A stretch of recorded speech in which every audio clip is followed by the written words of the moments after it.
warahmatullahi wabarakatuh.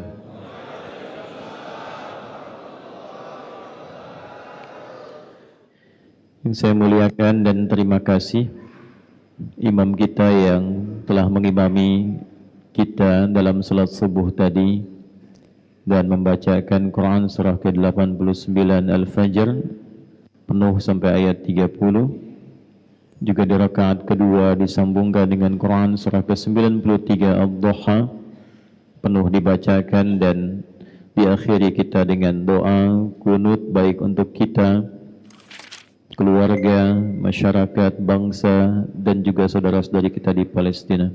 Semoga salat kita diterima oleh Allah Subhanahu wa taala. Jamaah sekalian, mengapa kita harus menunaikan salat subuh? Mengapa di dalam Al-Quran dari 5 waktu salat hanya subuh yang diberikan 2 nama dan disebutkan langsung di dalam Al-Quran dengan sumpah? Dan mengapa dengan itu semua para sahabat Nabi sampai berebut untuk menunaikan salat subuh dan berjamaah di masjid, sehingga seorang sosok sepuh yang bahkan matanya sudah tidak bisa melihat, Abdullah bin Abi Ummi Maktum radhiyallahu ta'ala anhu, itu sangat ditekankan oleh Nabi ketika berkonsultasi meminta kelonggaran dalam menunaikan salat subuh. Jadi beliau ini ahli masjid, jeda satu salat ke yang lainnya sering i'tikaf. Maghrib ke Isya ditunggu sehingga nanti saat pulang itu bisa telah sempurna menunaikan jamaah. Zuhur ke asar ditunggu, tapi subuh tidak mudah karena matanya oleh Allah ditutup dari perbuatan maksiat. Ini sering saya tampilkan bahasa halus ini untuk mengarahkan pada diksi yang sering manusia katakan buta. Saya lebih melihatnya sebagai anugerah Allah yang matanya ditutup dari peluang maksiat sehingga ringan hisabnya di akhirat nanti. Anda bisa bayangkan jarak rumah ke masjid itu tidak terlampau dekat. Mata tak bisa melihat. Masjidnya jangan dibandingkan dengan al-musabbihin, jauh dari kemegahan.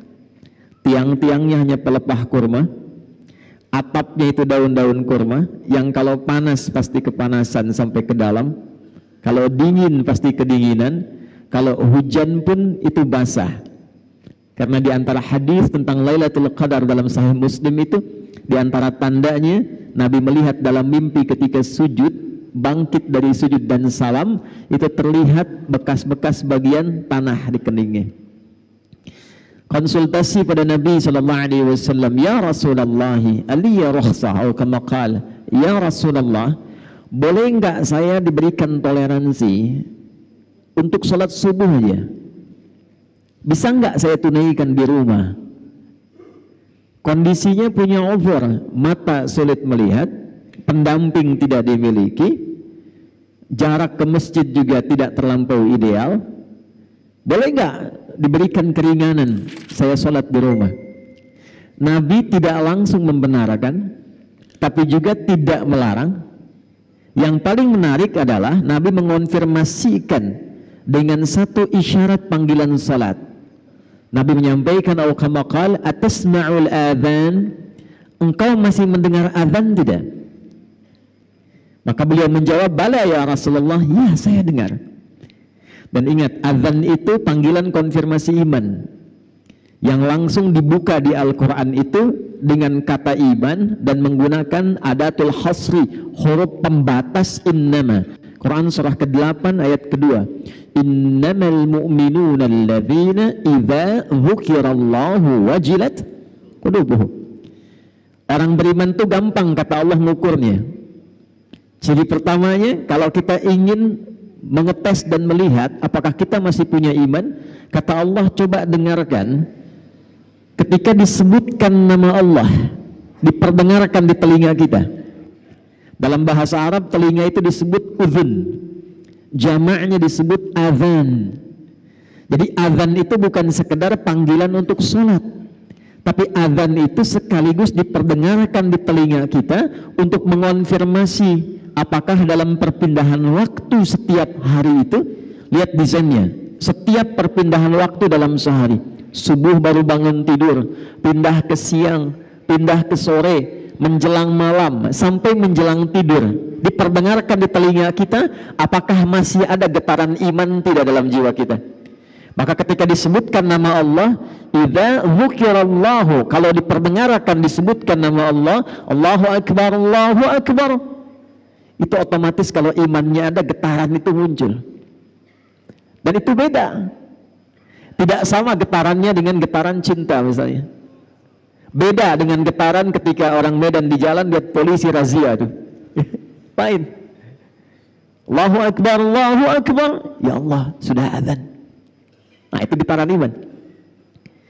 Atasma'ul adzan, kata Nabi, apakah engkau masih bisa mendengar adzan? Bala ya Rasulullah, saya dengar. Perhatikan kalimatnya. Madumta tasma'ul adzan fa'addiha fil masjid. Selama engkau masih bisa mendengar adzan, berusahalah optimal agar mampu menunaikan subuh itu berjamaah di masjid. Jadi Pak Jamal, gerakan subuh berjamaah itu termasuk sunnah yang dilestarikan sejak era Nabi. 15 abad yang lalu, itu sudah Nabi kuatkan tentang gerakan subuh berjamaah. Pertanyaannya kenapa? Belum pernah dengar kan gerakan zuhur berjamaah? Ya. Ini Ustaz di Aceh punya Masjid Arafah khusus untuk subuh. Saya tadi tanya, kenapa nggak ada zuhur Mina, asar Muzdalifah, subuhnya Arafah? Kenapa ada subuh berjamaah? Dan menariknya Abdullah bin Abi Umi Maktum, kalau sekarang misal kita ambil dalam waktu Medan jam 5 misalnya saja ya, 5:02 itu azan, itu beliau kemudian datang lebih awal, 1 jam sebelumnya, rabak jalan, masuk masjid. Biasa yang kita dengar yang azan itu siapa di zaman Nabi? Bilal bin Rabah. Sejak peristiwa motivasi Nabi itu, peristiwa tentang gerakan subuh, khusus azan subuh itu Abdullah bin Abi Umi Maktum.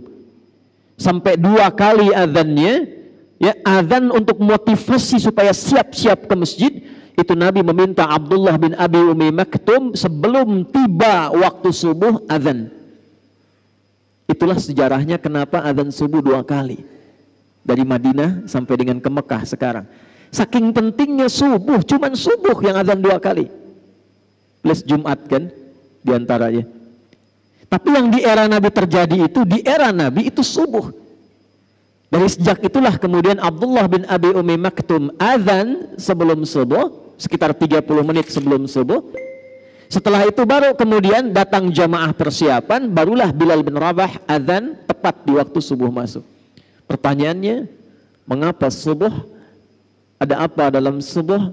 Dan bagaimana seorang yang menunaikan salat subuh dipandang berhasil salatnya oleh Al-Quran dan hadis-hadis Nabi Muhammad SAW. Ini yang akan kita bahas di pertemuan subuh ini, dan mudah-mudahan Allah mudahkan kajian kita insyaallah. Jadi yang tadi mukaddimah ya, sekarang kita masuk isinya.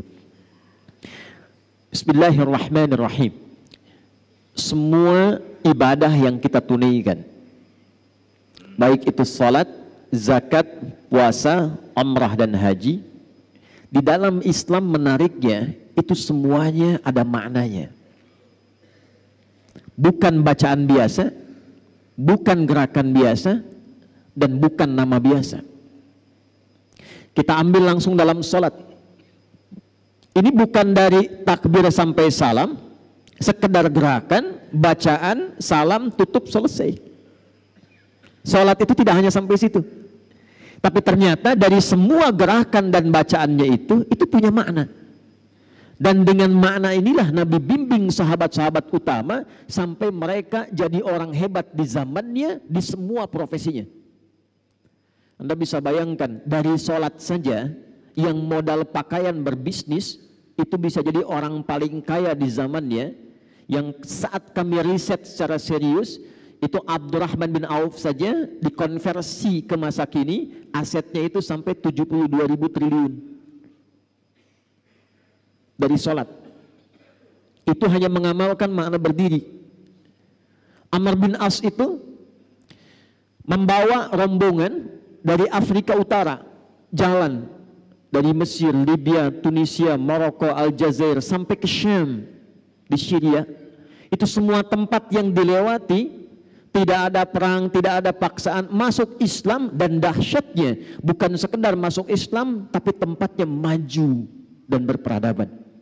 Sampai Afrika Utara itu jadi provinsi di masa Musa bin Nusir, gubernurnya Musa bin Nusir, provinsi, pangdamnya Tariq bin Ziyad, dan dengan kehebatan itu dari Iberia, Andalusia, Spanyol, Portugal, cuma datang minta bantuan, dikirim panglima pada saat itu dengan beberapa pasukan, itu bisa yang paling dahsyat membangun Spanyol, membangun Portugal, Iberia, Andalusia, sampai punya peradaban 7 abad.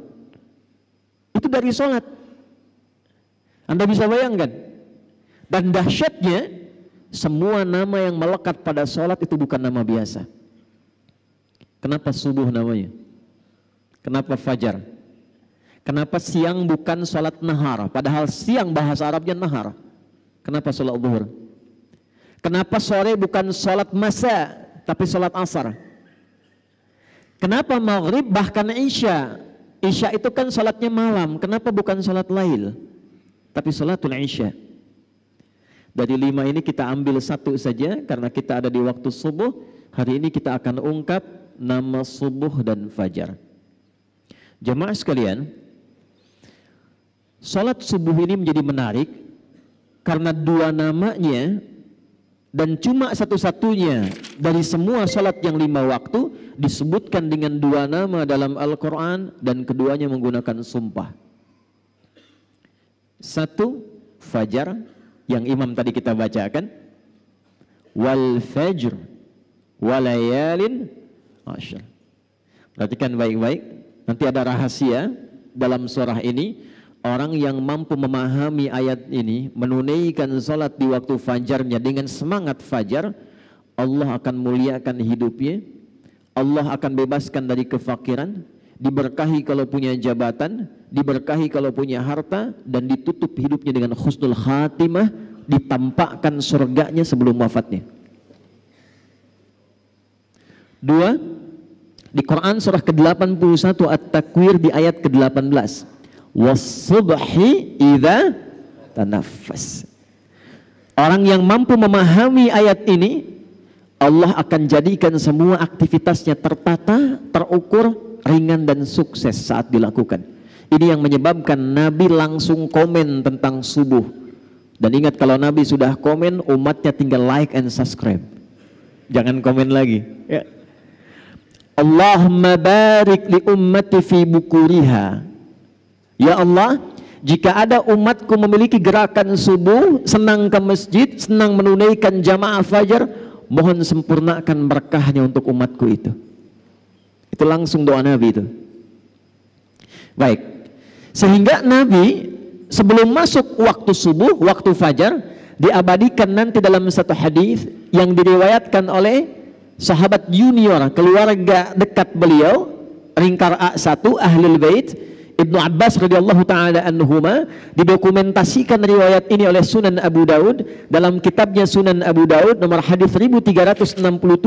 Saking pentingnya subuh, Nabi persiapan dengan sempurna, merencanakan semua agenda saat bangun dari tidurnya. Kita mulai subuh. Apa itu subuh? Halo? Tiap hari sholat subuh belum tahu apa itu subuh? Ayo, 1 juta yang tahu. 2 juta. Yang ngasih Pak Wali, bukan saya.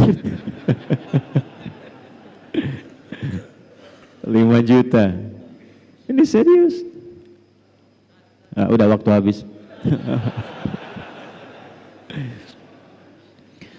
Subuh itu bukan pagi pada asalnya.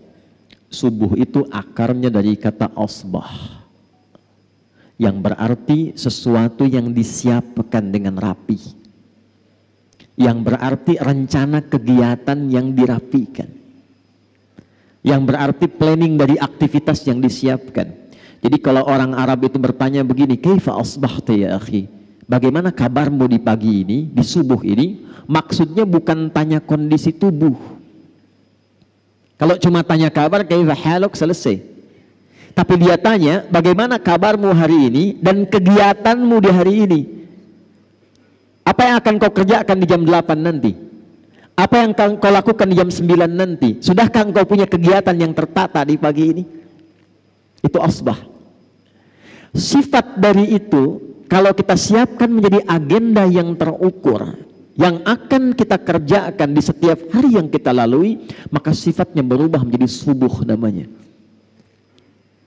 Nah, karena itulah kemudian ketika Allah berfirman dengan sumpah di Quran surah ke-81 At-Takwir ayat ke-18, was-subhi idza tanaffas, dan aku bersumpah demi waktu subuh yang aku bentangkan keberkahannya. Perhatikan cara menerjemahkannya langsung dengan tafsir, idza tanaffas, ketika tiba waktu subuh itu, maka siapkan agenda terbaikmu bersamaan dengan nafas pertama yang aku anugerahkan kepadamu saat bangun itu.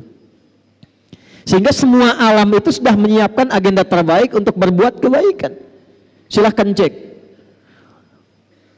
Matahari saja itu ketika mulai bertugas membelah kegelapan malam, menunjukkan kebaikan pada manusia dengan perintah Allah, dimulai dengan subuh. Tumbuh-tumbuhan, kapan mereka memberikan manfaat dan menebarkan oksigen? Itu dimulai waktu subuh. Saya waktu di Belanda kemarin, berapa waktu lalu saya di Belanda, di Utrecht, kami ditempatkan di satu villa dengan alamnya yang sangat indah, udaranya bagus, bawahnya itu kanal-kanal indah. Di Belanda itu kanalnya disambungkan ke 13 provinsi, jadi kalau macet di darat, mereka itu pakai jalur kanal, sungai.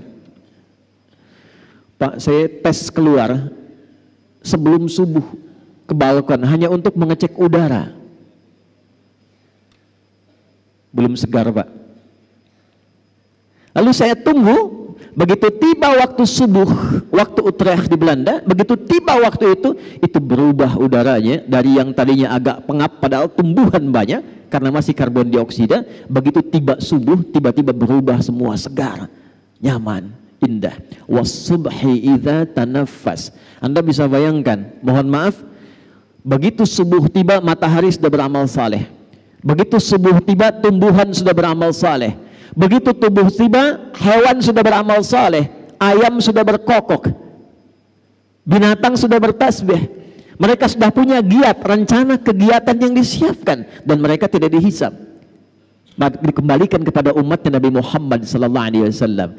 Kita yang dihisab, kita yang beraktivitas, khususnya kita yang muslim yang sudah punya iman, setiap bangun dari tidur ditanya oleh Allah dengan sumpah, hei Adi Hidayat, dari bangun ini rencana apa yang sudah engkau siapkan untuk dieksekusi di hari ini? Jadi sebetulnya nggak boleh ada orang Islam tuh bangun tidur nggak punya rencana hidup. Jangan sampai ditanya begini, jam 7 nanti apa yang dikerjakan? Belum tahu saya. Nah, itu belum subuhan. Apalagi bila dilakukan dengan berjamaah, tidak ada satu pun sahabat-sahabat Nabi yang belajar dengan Rasulullah SAW datang ke masjid menunaikan sholat subuh kecuali mereka sudah punya rencana yang disiapkan untuk dieksekusi hari itu. Pak Wali datang subuhan, rencana apa yang disiapkan di hari ini? Jam 7 ada di mana? Jam 8 kerjakan apa? Jam 12 ada di mana? Itulah subuh. Itulah sebabnya mereka berangkat menunaikan aktivitas dari masjid, Pak Musa. Itu rahasianya kenapa tunggu syuruk. Dan itu rahasianya mengapa syuruk itu sampai dijamin oleh Nabi, itu pahalanya senilai dengan umrah dan haji. Tapi bukan sudah umrah dan haji ya, awas jangan dipotong nih videonya nih. Bukan sudah umrah dan haji, jangan sampai ditanya mau kemana, musabihin, ngapain? Haji. Awas ya, awas nih, karena beberapa tempat nih sudah bergeser itu ya. Awas. Kenapa begitu besar pahalanya? Lihat kalimatnya di hadisnya, man shallal ghadata fil jama'ati, siapa yang mau bergerak menunaikan salat subuh berjamaah, thumma yaqudu yadhkurullah, lalu dia setelah subuh itu duduk berzikir pada Allah. Nanti kita lihat rahasia zikir itu apa. Dia duduk berzikir kepada Allah. Thumma yusalli rak'ataini, kemudian dia menunaikan salat 2 rakaat fi bidayatid duha, saat tiba awal duha. Awal duha itu matahari naik melewati tempat terbitnya masyrik, lalu dia bergeser. Pergeserannya disebut isyraq, sifatnya disebut syuruk. Karena itu syuruk itu adalah awal duha. Duha itu punya 3 waktu: awal duha, pertengahan duha, akhir duha. Dan rakaatnya bisa berbeda. Awal duha itu kata Nabi cukup 2 rakaat. Dia jangan terlampau soleh. Boleh lebih dari itu, boleh, tidak ada masalah. Tapi intinya di 2 ini. Fakana alaihi ka ajri hajjin wa umratin. Kalau ada orang sholat subuh, lalu setelah itu dia berzikir, duduk, kemudian dia tiba waktu syuruk sholat 2 rakaat, itu baru bangun mau berangkat beraktivitas, dituliskan oleh malaikat, diperintahkan oleh Allah, tuliskan dia punya pahala senilai haji dan umrah. Lalu disebutkan oleh Nabi, sempurna, sempurna, sempurna. Kalau ada kata sempurna, sempurna, artinya masih ada nanti umat yang bertanya, masa sih? Ditegaskan di akhir kalimat, Nabi sudah tahu itu. Mungkin ada yang bertanya, masa iya sih dapat haji dan umrah pahalanya? Maka Nabi sebelum ditanya, sebelum orang meragukan, kata Nabi, sempurna, sempurna, sempurna, jangan pernah ragu. Pertanyaannya, zikir apa yang disiapkan dari subuh ke syuruk itu? Itulah jawabannya yang didapatkan di Sunan Abu Daud nomor hadis 1367. Imam Abu Daud nama aslinya Sulaiman, dari Sijistan, dikenal dengan Sulaiman As-Sijistani, tapi cintanya kepada hadis begitu luar biasa. Sampai hafal banyak hadis, lisannya begitu lunak membacakan hadis, bukan hanya sanad, matan, tapi statusnya. Jadi kalau ditanya, ya imam, ini hadis apa? Ini statusnya begini, ini sahih, ini dhaif, yang ini mungkar, yang ini matruk, ini maudhu, ini statusnya begini. Saking ringannya lisannya menyebutkan hadis, para ulama komen. Di antara yang komen itu Al-Imam Ibnul Qayyim Al-Jauziyah, jika ada Nabi Daud mudah melunakkan besi dengan tangannya, maka ini Abu Daud ringan melunakkan hadis dengan lisannya. Jadi bukan sekedar kunyah untuk keturunan Abu Daud ini, tapi juga memberikan kesan begitu cinta, senang kepada hadis, diberikan anugerah oleh Allah ringan dalam menilai dan menyebutkan hadis. Di antara sekian hadis yang beliau dokumentasikan dalam kitabnya Sunan, nanti satu saat kita belajar detail ya, mungkin bagi para da'i, imam dan khatib. Kenapa kitab hadis dibagi 4 nanti? Ada mu'jam, ada sunan, ada musnad nanti, ya. Saya ulangi ya. Ada 1 jami', 2 sunan, 3 mu'jam, 4 musnad. Yang ini sunan. Kitab sunan itu kitab hadis yang disusun berdasar urutan fikih kegiatan ritual kita. Cepat, nomor hadis 1367. Diriwayatkan langsung oleh keponakan Nabi SAW, anaknya paman beliau. Nabi punya paman, salah satunya Abbas radhiyallahu taala anhu, beda usia dengan Rasulullah itu kurang lebih 3 tahun. Tempat tinggalnya dekat dengan Nabi, di samping Babu Salam. Jadi kalau bapak ibu umrah atau haji, saya doakan yang belum insya Allah bisa disegerakan. Tidak cukup dengan amin, nabung dari sekarang ya, nabung. Jadi saya lupa tadi mulai nih, mohon maaf nih ya, saya tidak terafiliasi dengan politik praktis. Saya ini ulama mendoakan untuk semua, sehingga semua punya bimbingan dari Allah Subhanahu wa Ta'ala. Cuma masalahnya sekarang saya kadang kesulitan memilih kata, termasuk saat di luar negeri. Saya mohon ya, ini kalau kita nanti mendapat kata, niatkan untuk ibadah, tidak untuk yang lain. Jadi aminnya amin spiritualis, bukan amin politis, ya. Sudah. Ini kajian kita, kajian subuh.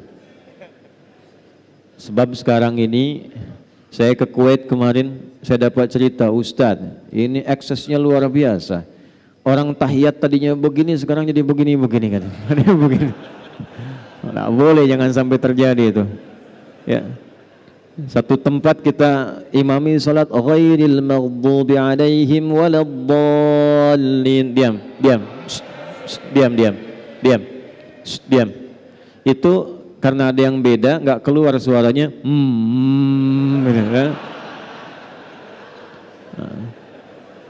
Dah, kita balik lagi.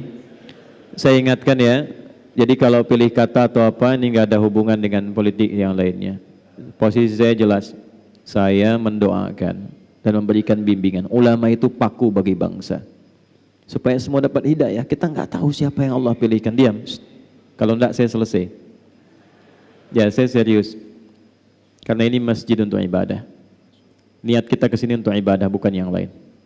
Kalau mau politik di luar. Ingat ya. Saya ingin semua diikhlaskan oleh Allah sehingga siapapun yang terpilih Allah tetapkan diberikan hidayah oleh Allah Subhanahu wa taala. Ya. Ibnu Abbas. Abbas itu tempatnya di belakang pintu As-Salam, Babus Salam. Jadi kalau umrah haji dari Zamzam belok ke kanan, nggak langsung lewat pintu 1, belok ke kanan, tandanya sampingnya ada bukit yang ada istana raja di atasnya. Lurus terus sampai ujung. Begitu belok ada pos security, CCTV 1 warna putih yang jaga 2 orang, lurus, kanannya ada kipas angin tuh, sampai ujung ada 35 kipas angin itu. Saya udah hitung tuh ya. Sebelah kiri persis turun ke bawah itulah pintu Babus Salam. Itu rumah kediamannya Abbas. Di sampingnya ada pintu Babun Nabi namanya, Gate Nabi. Itu rumah kediamannya Sayyidah Maimunah, di antara istri Nabi SAW dan bibinya juga Abdullah bin Abbas. Abbas punya 2 orang putra, satu Fudail yang sulung, yang bungsu namanya Abdullah bin Abbas. Nah Abdullah kecil ini disiapkan oleh pamannya Nabi Abbas ini untuk khusus belajar dari Nabi. Investasi. Kenapa? Karena Abbas ini pengusaha Pak, pedagang. Kegiatannya sibuk. Tapi maaf, sesibuk-sibuknya itu akhir pekan atau waktu luang masih bisa ngaji dengan Nabi. Sehingga saat Nabi meninggal, itu beliau sudah hafal 200 hadis. Kalau Quran gampang, hadis tak mudah.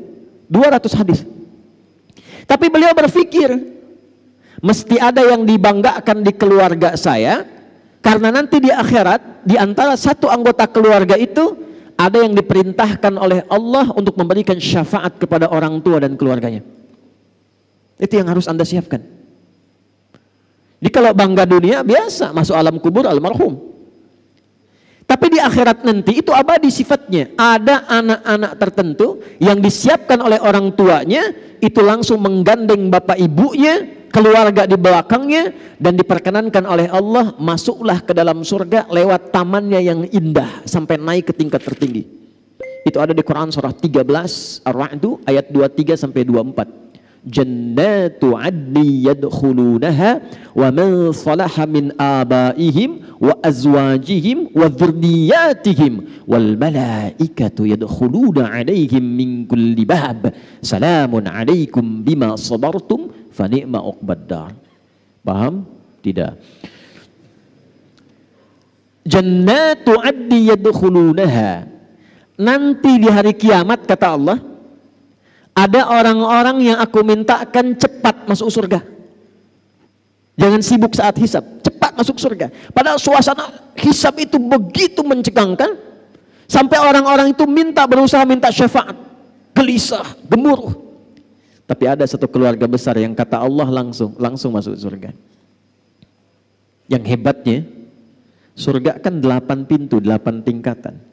Itu diminta masuk lewat tengah-tengah di tempat yang paling indah tamannya, lalu diperintahkan gandeng bapak ibumu yang soleh itu, yang telah menyiapkan engkau menjadi pemimpin keluargamu pada saat ini. Wadzurriyatihim, gandeng keluargamu di belakang, pasanganmu, keluargamu. Perhatikan kalimatnya. Begitu dia mulai masuk, diperintahkan malaikat oleh Allah, malaikat semua berdiri di setiap depan pintu surga yang dijaga dan ucapkan selamat kepada keluarga besar ini. Maka malaikat masuk dan berdiri di setiap pintu surga. Wal malaikatu yadkhuluna alaihim min kulli bab Salamun alaikum bima sabaratum. Ucapan selamatnya, selamat keluarga besar karena Anda telah sabar meniti jalan ke sini saat di dunia. Sabar. Saat turun ayat ini dibaca oleh sahabat. Di antara yang baca dengan sempurna itu paman Nabi sallallahu alaihi wasallam. Beliau seorang pedagang, beliau pekerjaannya sibuk, kadang juga merantau, walaupun sesekali masih ikut kajian Nabi. Tapi kalau saya boleh cuma hafal 200, anak saya mesti lebih dari saya. Bapaknya nggak hafal Quran, anaknya mesti hafal. Bapaknya mungkin bukan ahli fiqih, tapi satu di antara anak saya mesti menjadi ahli fiqih. Maka disiapkanlah Abdullah kecil ini yang usianya dari sejak dini 2 tahun, 3 tahun disimpan di majlis Nabi. Ketika anak ini dari kecil disimpan di majlis Nabi, tumbuhlah cintanya pada Rasulullah SAW. Kemana-mana ikut Nabi, penasaran dengan Nabi. Di antara saking penasarannya, beliau ingin tahu bagaimana bangun tidurnya Nabi sebagai persiapan subuh. Jadi hadis ini diriwayatkan oleh anak kecil yang belum balik. Saking cintanya dengan Nabi. Dan kelak nanti ketika Nabi meninggal, bapaknya Abbas tadi, bapaknya Abdullah hafal hadis 200, anaknya hafal 2000 hadis. Di antara hadis yang beliau hafalkan adalah apa yang akan saya bacakan ini. Qala an Ibnu Abbas radhiyallahu taala anhuma qala, hadis riwayat Ibnu Abbas. Ini tolong catat baik-baik ya. Ini rumus dalam hadis. Kalau Bapak Ibu teliti baca hadis, kalau ada jasa ayah kepada anak dalam mendidik, itu nama anak nggak pernah disebutkan dalam riwayat hadisnya. Yang disebutkan bapaknya. Pernah dengar Ibnu Umar? Pernah dengar Ibnu Abbas tadi? Yang kita tahu kan Ibnu Abbas, Ibnu Umar. Nama aslinya siapa? Ibnu itu anak laki-laki, Umar anak laki-lakinya Umar. Ibnu Abbas anak laki-lakinya Abbas. Nama anaknya nggak disebut, Abdullah nggak disebut. Kenapa? Untuk memberikan petunjuk pada umat di masa depan. Nih, ini seorang bapak hebat, seorang ibu hebat, bisa mendidik anaknya sampai sukses. Kalau anak sukses, bapak ibunya ikut dalam namanya. Bukan cuma pahalanya, tapi namanya pun akan dikenang. Ada anak pesantren hafal Quran, ngimami subuh misal di Masjid Al-Musabbihin, bacaannya bagus. Yang ditanya pertama kali, anak siapa tuh? Anak siapa? Maka kalau bapak ibu ingin dikenang, jadi orang hebat, melintasi zaman, bukan cuma saat ini, 10 tahun ke depan masih orang tahu, 20 tahun ke depan masih orang tahu. Di akhirat namanya diviralkan oleh Allah, panggil lewat malaikat. Apa yang harus disiapkan? Investasikan satu di antara anak itu menjadi anak yang baik, yang dekat dengan Allah Subhanahu wa taala. Maka Ibnu Abbas mengatakan dari hasil pendidikan ayahnya, perhatikan kalimatnya. Kana Nabiyyu sallallahu alaihi wasallam, adalah kebiasaan Nabi sallallahu alaihi wasallam jika bangun di malam hari sebagai persiapan subuhnya. Fajalasa, duduk dulu. Kata Ibnu Abbas tuh kalau beliau tuh bangun tengah malam lebih sedikit atau pas atau kurang sedikit. Saya konversikan ke waktu Indonesia, kurang lebih patokannya jam 2 lah. Lewat sedikit, mungkin 2/4, setengah 3, atau kurang sedikit setengah 2. Itu kebiasaan Nabi bangun. Jadi saking pentingnya subuh, disiapkannya oleh Rasulullah bangunnya sebelum subuh. Saking pentingnya subuh. Dan jadi kebiasaan, kata Ibnu Abbas. Apa yang dilakukan oleh Nabi? Maka saat bangun itu beliau duduk dulu. Ini sunnah. Jadi bukan bangun langsung baca doa, bukan. Ya, bangun tuh duduk dulu. Dalam duduk itulah dibiarkan dulu darah mengalir, tenang dulu. Yang kedua, famasaha biyadihi min athari naumi. Beliau kemudian menggunakan bagian tangannya yang bersih untuk menghilangkan bekas kantuknya. Hilangkan dulu ngantuknya.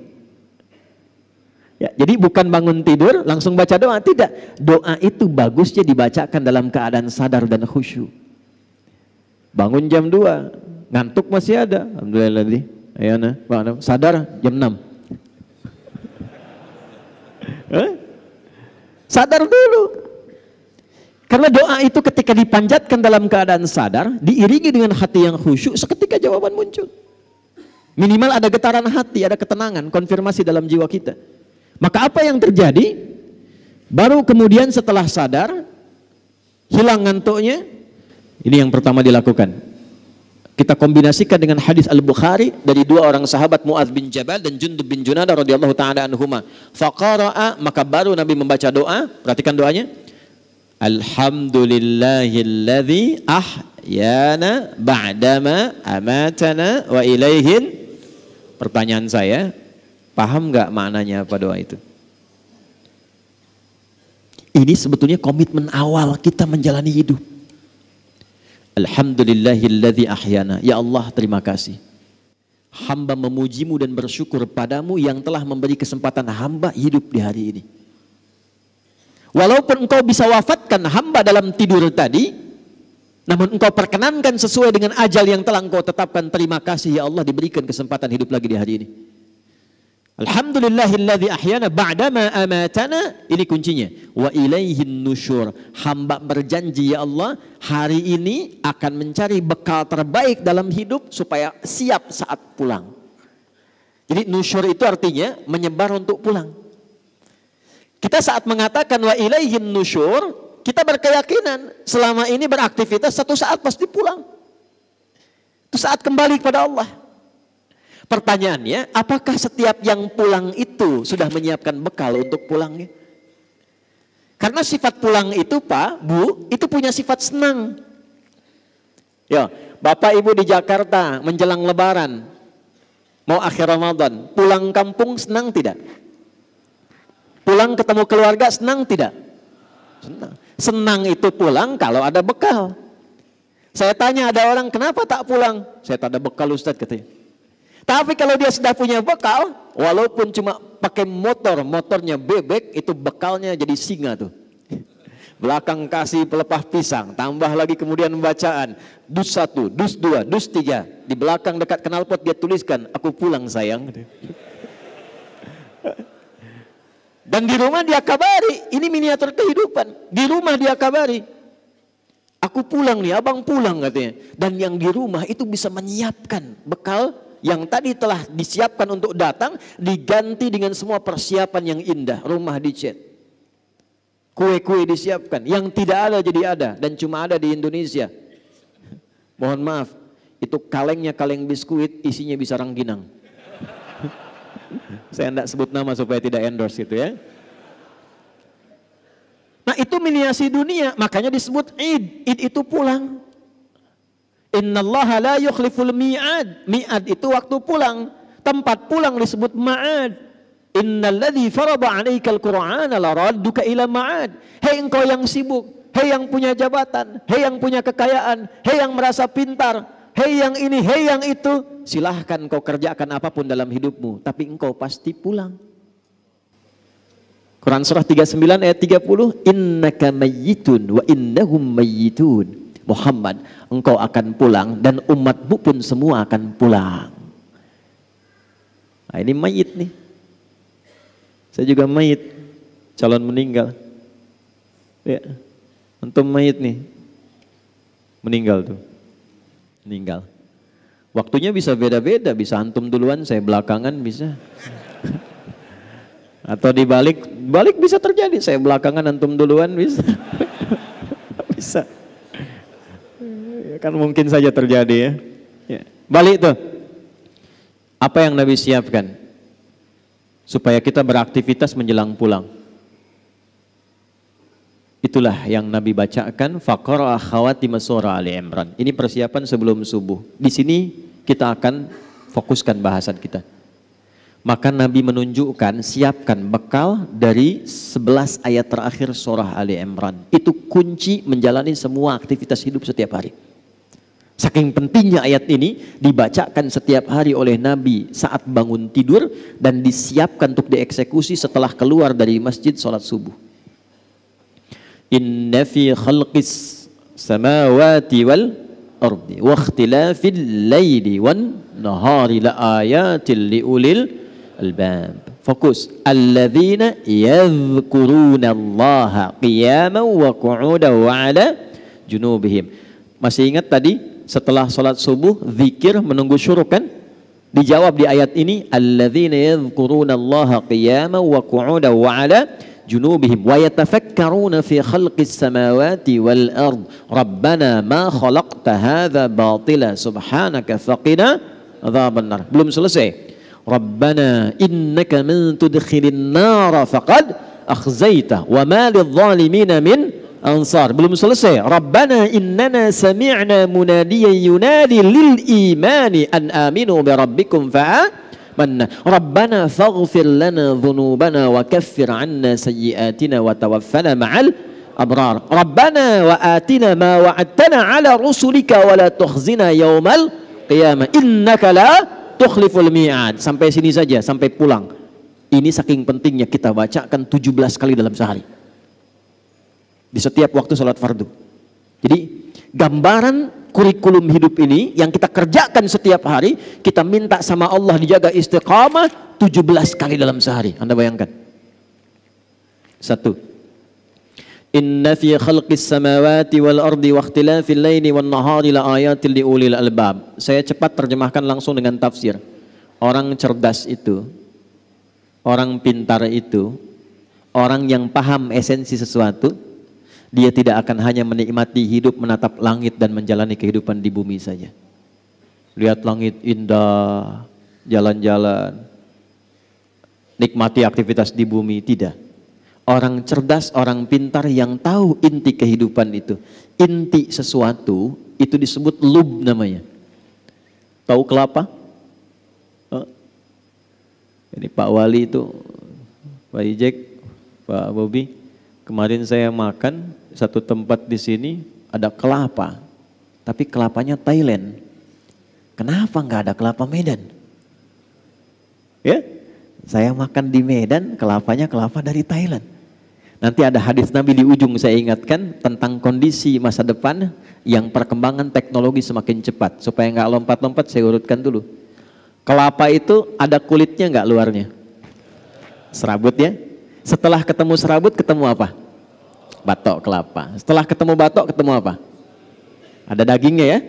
Nah, lalu air, kalau kita lihat kelapa di dalamnya itu kan ada daging halus tuh ya. Itu yang paling enak kan? Itulah lub namanya. Inti sesuatu, inti kelapanya. Lub. Jamaknya disebut albab. Ada orang yang kalau disebutkan sesuatu paham, oh ini intinya. Arahnya ke sini. Itu ulul albab. Tapi ada orang yang dijelaskan sekali belum paham. 2 kali baru paham. Daging kelapa. 2 orang disebutkan, yang satu paham, yang satu 3 kali belum paham-paham. Batok kelapa.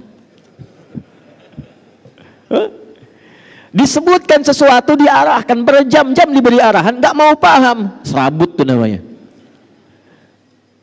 Dan biasanya yang sering kejebak dengan serabut kelapa itu monyet. Coba lihat monyet tuh. Sering kejebak dengan serabut kelapa. Jadi bedanya hewan dengan manusia, manusia itu didesain oleh Allah inti otaknya itu dan inti hatinya untuk cerdas dan pintar. Tidak ada manusia bodoh. Cuma di lagu. Ada band yang bandnya sudah nggak ada. Gak ada manusia bodoh. Semua manusia diciptakan Allah pintar. Nah, tingkat tertinggi yang pintar itu disebut oleh Al-Quran dengan ulul albab. Siapa ulul albab ini? Tingkat tertingginya yang paham tugas dia dalam menunaikan kehidupan di bumi untuk pulang ke akhirat. Jadi kalau cuma mengumpulkan harta, berangkat gelap, pulang gelap, harta banyak, akhir pekan liburan, tunjukkan, bikin status. Maaf, itu belum ulul albab. Itu baru batok kelapa. Karena jahiliyah pun banyak begitu. Kalau cuma berebut, untuk dapat kedudukan, berebut sampai naik tingkat tertinggi, bangga dengan itu, pasang baligo besar-besar, hanya untuk mendapat kedudukan, bukan untuk menggunakannya pada yang baik, itu baru batok kelapa. Karena jahiliyah itu banyak mengerjakan demikian. Ketika Al-Quran turun dan ingin merubah orang-orang Islam jadi orang pintar, orang bermanfaat, orang berbahagia, orang sukses, maka turun ayat. Orang pintar itu orang yang paham esensi kehidupan, untuk apa dia ada di dunia dan bagaimana dia cara pulang meninggalkan dunia. Maka apa yang dia lakukan? Alladzina yadhkurunallah. Maka dia berkonsultasi tersambung kepada pencipta langit dan bumi. Ya Allah, kenapa saya diciptakan? Apa tugas saya? Untuk apa saya menjalani kehidupan di bumi ini? Qiyaman wa qu'udan wa ala junubihim. Ya Allah, berikan pedoman pada saya saat saya berdiri, jalan, lari, apa yang harus saya kerjakan? Saat saya duduk, bagaimana saya harus lakukan? Saat saya tiduran pun bagaimana tidur yang baik? Karena itu Anda tidak akan pernah temukan pedoman yang lengkap dari berdiri sampai tidur, bahkan caranya dan doanya, kecuali dalam Islam. Coba saya tanya ya, bangun tidur ada doanya enggak? Ada caranya. Mau tidur ada doanya enggak? Ada caranya? Ada. Pertanyaan saya, cara bangun tidur dengan cara akan tidur sama tidak? Doa bangun tidur dengan doa mau tidur sama tidak? Doa itu bukan sekedar menjadikan aktivitas jadi ibadah, tapi isinya petunjuk bagaimana menjalani aktivitas itu. Ini perkara minum nih, ini langsung saya contohkan ya. Perkara minum. Di Islam tuh sampai diatur. Bagaimana cara minum yang baik? Idza quddimat ta'am. Adinda kata Nabi, jika makanan hidangan, minuman sudah dihidangkan di hadapanmu, khudh biyaminika ma yalik, ambil dengan tangan kananmu. Yang paling dekat denganmu. Yang paling dekat. Jadi kalau jus jambunya jauh, yang dekat itu air minum biasa, atau wakal saja. Karena itu Bu, kalau ibu masak menghidangkan, maksud hadis ini, ibu harus kenal dengan anggota keluarga, dia suka apa. Kalau dia suka ayam, dekatkan dengan ayam. Kalau dia suka ikan, dekatkan dengan ikan. Jangan dia suka ayam, di depan dikasih jengkol. Sehingga jauh dia ngambil ayam. Saya punya teman orang India, orang Pakistan, saat di Tripoli. Qadarullah kan kalau kita makan di piring besar itu Pak. Ya, makan sama-sama. Jadi begitu mau makan, si India ini depannya ayam, Pakistan cuman nasi biryani depannya, ayamnya nggak ada. Jadi kambing ayam depan yang India, Pakistan pinter, diajak ngobrol yang Indianya, akhi bla bla bla bla, dia putar piringnya begini pelan-pelan tuh. Begitu ayamnya sudah di depan dia, kambingnya depan dia, dia mau siap makan, rupanya India pun putar. India pintar, dia bilang sama kawannya Pakistan, ya akhi, udid dunya ila qurratiha. Kawan, kita kembalikan dunia pada porosnya. Dia putar lagi dulu. Kita kembalikan dunia pada porosnya. Ya. Maka apa yang dilakukan pertama kali? Ya Allah bimbing kami. Seperti apa kami beraktivitas? Perhatikan kalimatnya. Kalau engkau terkoneksi dengan Allah secara baik, maka tidak ada kegiatanmu satu pun kecuali dibimbing oleh Allah. Bimbingan itulah yang datang lewat doa. Sehingga semua doa kita itu beda-beda. Itu ada isinya. Ambil yang paling dekat dengan kita. Lalu samillah, sebut nama Allah. Bismillahirrahmanirrahim. Ada seorang ulama kita itu gak mau viral. Dan jarang ketemu orang. Itu kalau sudah menghadapi makanan minuman. Beliau itu memakai pakaian terbaiknya. Tidak pernah pakai kaos oblong. Makanan. Lalu sisir yang rapi. Setelah itu baru dinikmati. Muridnya lihat, berapa kali selalu begitu. Ketika ditanya, ya Syekh, Tuan Guru, kenapa engkau ketika mau makan, minum, tampilanmu begitu rapi? Kata beliau, bukan karena makanannya, tapi saya berterima kasih dan bersyukur kepada Allah yang telah memberikan anugerah rizki itu kepada saya.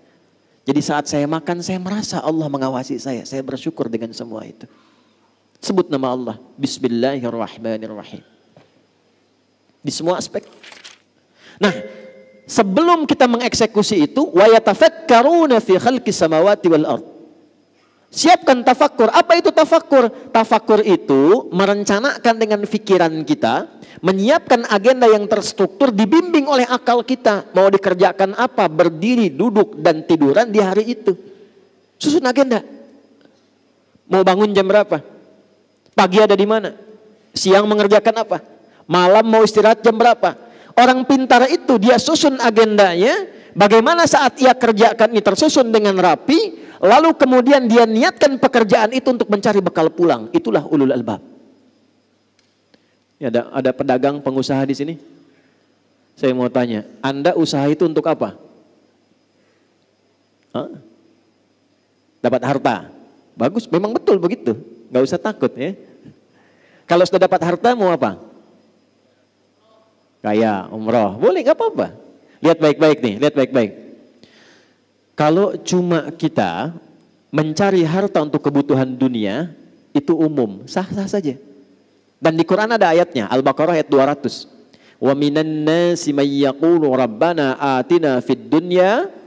Bukan, kalau belum hafal diam dulu. Wa ma lahu fil akhirati min khalaq. Ada orang-orang itu yang hidupnya lelah dia untuk mencari dunia, untuk dunia aja, tapi akhirat gak dapat apa-apa. Nah, yang ideal itu ada orang yang dunianya dia bahagia, akhiratnya pun dia mulia. Dunia sukses, kaya, punya kedudukan, ilmu luas, luar biasa. Akhiratnya pun luar biasa, juara dia. Itulah ayat 201 yang sering kita hadirkan dalam doa. Wa minhum may yaqulu rabbana atina fid dunya wa fil akhirati hasanah wa qina. Sukses dia, bahagia dia. Nah, bagaimana cara mengonversi itu? Pertama, lihat pesannya. Langsung diterapkan oleh Nabi lewat bahasa Quran tadi. Was-subhi idza tanaffas. Kalau sudah menjelang subuh, malam-malam tuh siapkan dulu. Apa rencana besok? Karena itu Nabi itu sebelum tidur, itu yang dilakukan evaluasi dulu. Tadi kerjakan apa seharian ini? Oh iya, saya ke masjid misalnya, jamaah. 5 kali jamaah enggak? Ke masjid enggak? Baca Quran enggak? Besok saya siapkan. Kalau tadi 3 kali saya ke masjid, besok 5 kali saya ke masjid. Siapkan. Masjid pertama Al-Musabbihin, masjid kedua A, masjid ketiga B, masjid ketiga, terus sampai dengan Isya. Jamaahnya di mana? Pekerjaannya apa? Ukur semua. Siapkan. Begitu sudah siap, begitu sudah baik, itulah yang disebut dengan tafakkur. Wa yatafakkaruna fi khalqis samawati wal ardh. Rabbana ma khalaqta hadza batila. Kalau semua orang begitu nggak sia-sia pekerjaannya. Ya, maaf, silahkan, kata Allah silahkan. Anda tugasnya di udara, yang pilot, ada pramugari, ada macam-macam, nggak dilarang jadi pilot, silahkan. Jadi astronot silahkan. Yang penting itu jadi pilot yang terukur. Jadi astronot yang punya rencana yang baik. Siapkan dari sekarang. Anda tugas di lautan silahkan. Ada nelayan misalnya. Ada bakamla jaga. Silahkan. Tapi siapkan apa yang harus Anda lakukan saat akan berangkat ke lautan itu punya rencana yang jelas. Di daratan juga demikian. Setelah itu, ini yang hebat. Ini yang hebat.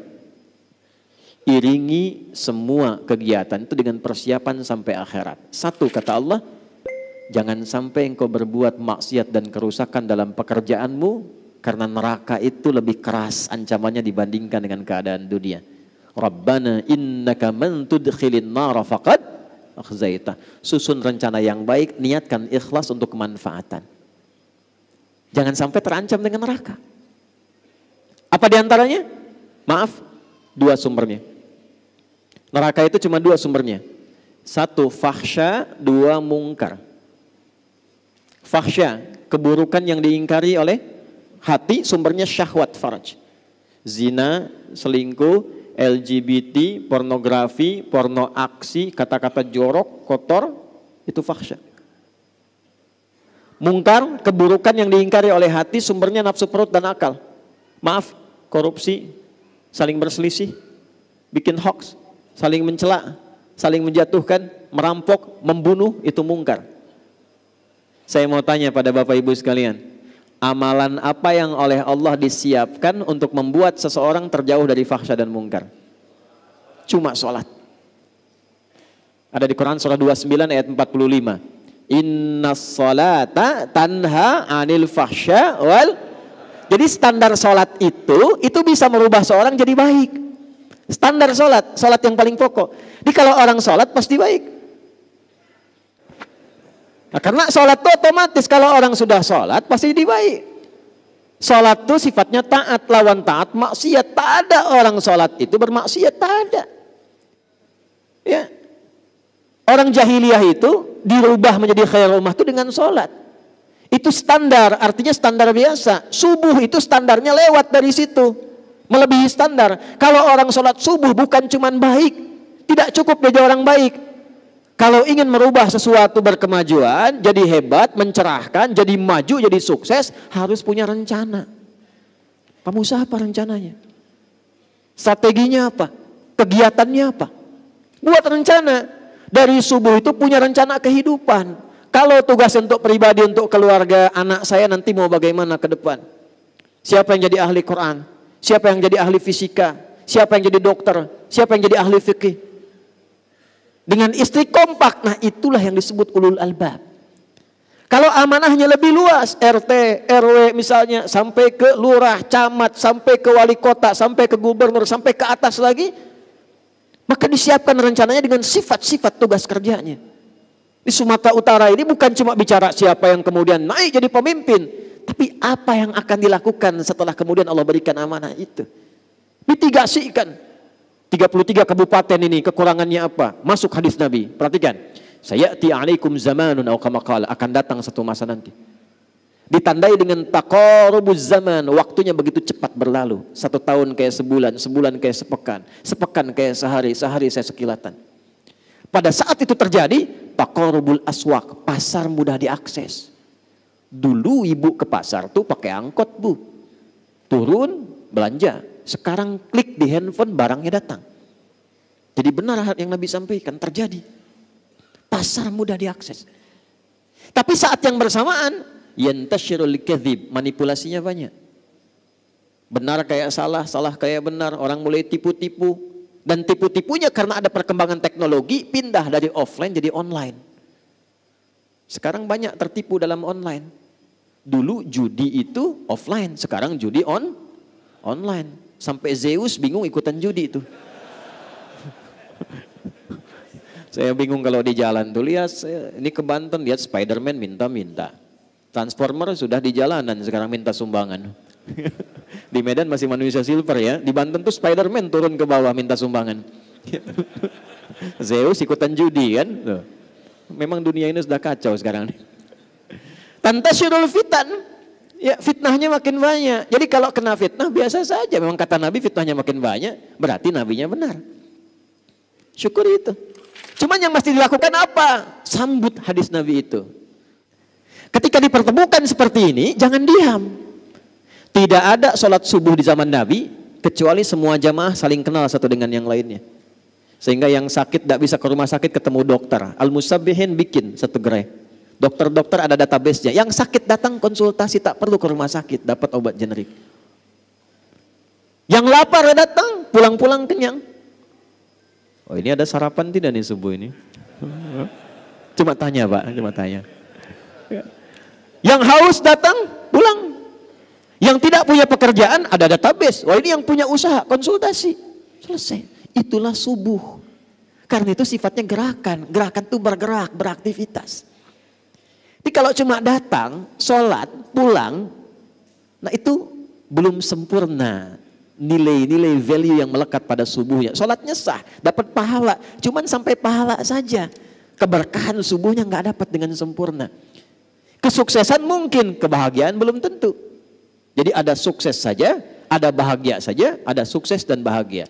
Sukses saja disebut dengan fauz, saya akhiri. Bahagia saja disebut dengan, awas hati-hati, farihah, ya. Kalau sukses dan bahagia disebut dengan falah namanya. Saya ulangi, falah namanya. Ini saya pilih ya. Coba pilih. Kaya tapi gelisah atau miskin tapi tenang? Pilih.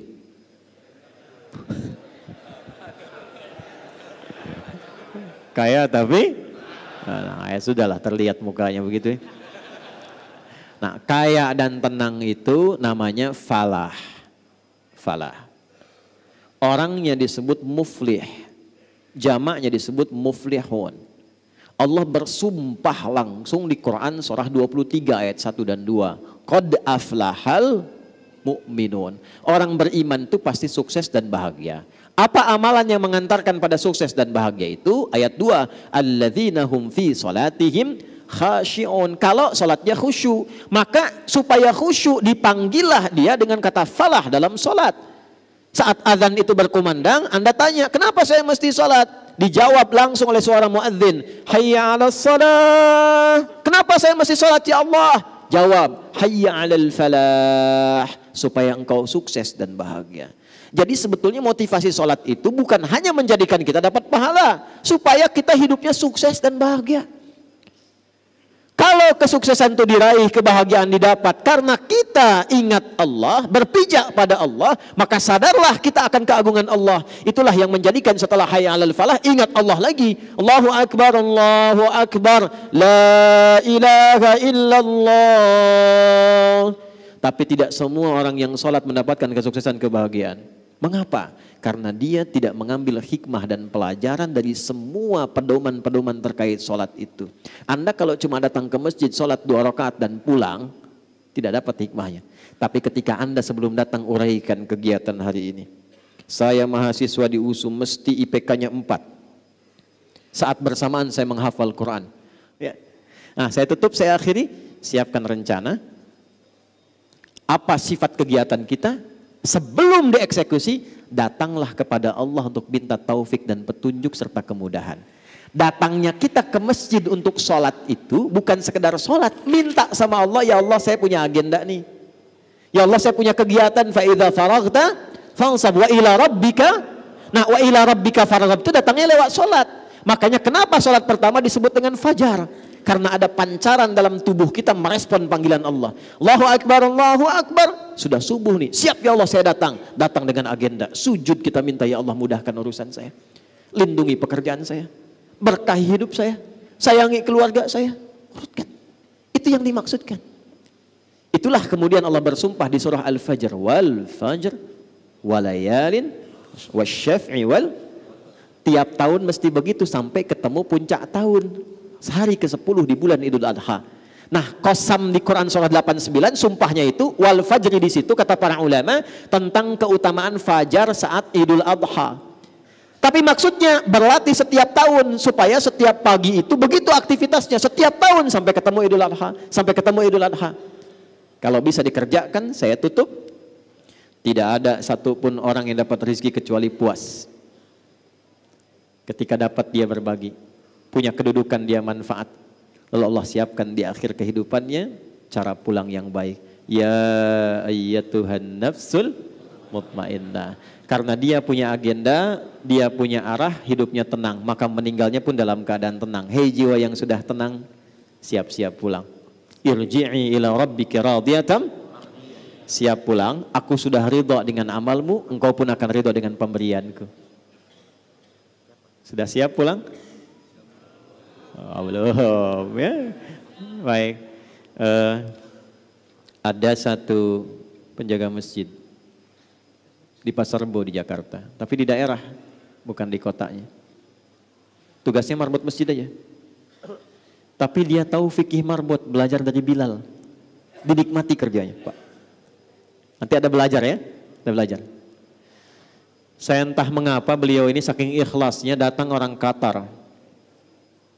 Qatar Pak, lampu merah sonoan dikit tuh. Datang ke situ hanya untuk bertemu orang itu dan tidak tahu dari mana tahunya. Datang, beliau bilang, saya ingin renov musola ini tapi bapak saja yang jaga. Ini kisah nyata. Singkatnya direnov jadi. Begitu jadi ditingkatkan cintanya pada masjid. Yang buka masjid beliau, yang bersihkan beliau, yang azan beliau, qomat sampai ngimami beliau. Semua bersih.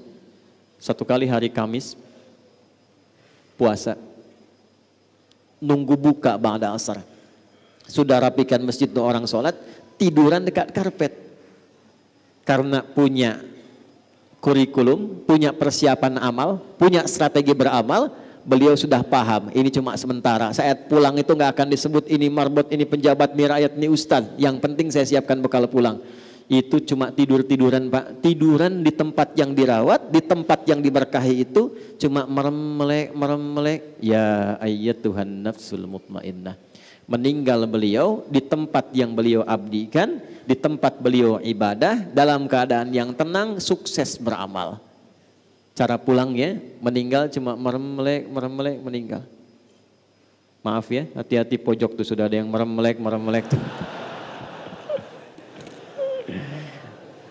Nah itulah subuh. Ya, Jadi saya tidak menginginkan kita mengerjakan sesuatu tapi kita tidak paham apa yang dilakukan. Maka kesimpulannya, satu, subuh bukan sholat biasa, tapi menjadi gerakan bagi kita untuk bisa memaksimalkannya dan mendapatkan nilai-nilai kebaikan di dalamnya. Satu. Dua, subuh sifatnya gerakan, tapi gerakan yang merubah hidup kita.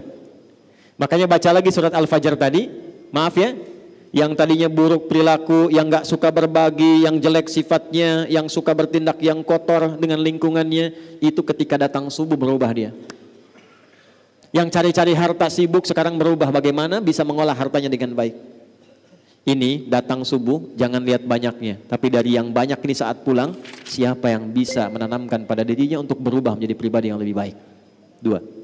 Tiga, subuh itu salat jamaah dengan bisifati ta'aruf, saling mengenal.